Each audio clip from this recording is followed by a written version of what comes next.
Magnitude भी होता है और एक्सीलरेशन की एक डायरेक्शन भी होती है। ठीक है, मैग्नीट्यूड तो जैसे यहां पर हो गया 10, यहां पर भी हो गया 10।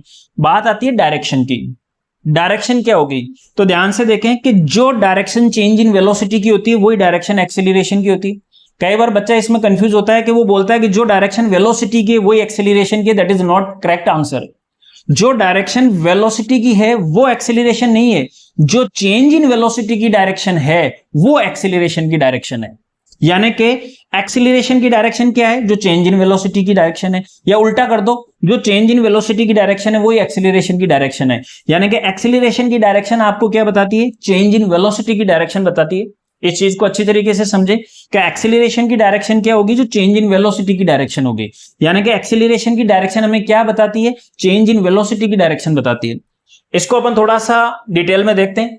मान लो कि एक बॉडी है जो सर्कुलर मोशन कर रही है इस तरीके से, इस चीज को एक्सप्लेन करते हैं। तो एक पर्टिकुलर टाइम पे यहां देखा तो इसकी वेलोसिटी ये थी, लेट अस सपोज इस वेलोसिटी को नाम दिया v1। कुछ टाइम बाद में वेलोसिटी ये हो जाएगी, इसको नाम दे दिया लेट अस सपोज v2। ठीक है, तो चेंज इन वेलोसिटी क्या हो जाएगी, v2 minus v1, that is change in velocity. ठीक है, और टाइम जो भी लगा डेल्टा टी उससे डिवाइड कर देंगे, एक्सीलरेशन मिल जाएगा। अगर मैं इसको v2 माइनस v1 को वेक्टर फॉर्मेट में लिखूं तो v2 किधर है, तो सर आंसर है v2 तो ये रहा, ये v2 है, और v1 किधर है, तो minus v1, v2 minus v1, तो v1 ऊपर है तो माइनस v1 किधर आ जाएगा, नीचे की साइड में आ जाएगा, ये माइनस v1 हो जाएगा। एक्चुअल में इसको मैं क्या लिख सकता हूं, v2 माइनस या फिर v2 plus minus v1 vector, ऐसे लिख सकता हूं। तो v2 में क्या जोड़ना है, माइनस v1, तो ये हो गया v2, और v1 ऊपर है तो माइनस v1 नीचे, इन दोनों को जोड़ दिया। अब इसका रिजल्टेंट क्या होगा, तो इसका रिजल्टेंट पैरेललोग्राम कंप्लीट करते हैं अपन।